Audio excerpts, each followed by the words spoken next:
শ্বশুর ফাদার, আপনার হাতে এটা কি? এটা পিঠা জামাই, এটা নাও খাও, তোমার শাশুড়ি নিজ হাতে বানাইছে। শ্বশুর ফাদার, পিঠা তো সবাই হাত দিয়ে বানায়, পাও দিয়ে বানায়, তা তাকে কখনো শুনি নেই। এই শালাই তোর জামাই, এর কথা হইস না, তোর কথা শুনলে আমার মাথা গরম হয়ে যায়। শ্বশুর ফাদার, অন্য কেউ কিছু কইলে কি আপনার অন্য কিছু গরম হয়ে যায়? ওরে আল্লাহ রে, দেখ মাইরে কিন্তু তোর দাঁত ফালাই দেবো। শ্বশুর ফাদার, মাইরে যদি আপনি আমার দাঁত ফেলে দেন তাহলে আমি পিঠা খামু কেমনি?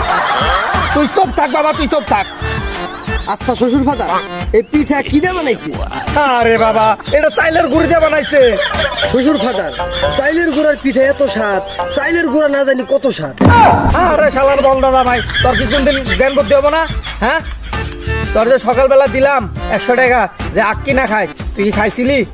শ্বশুর ফাদার, বাজারে গেছিলাম, আখ খুঁজা পাই নাই, তাই আখের গুড়ের মটকা কিনা খাইছি।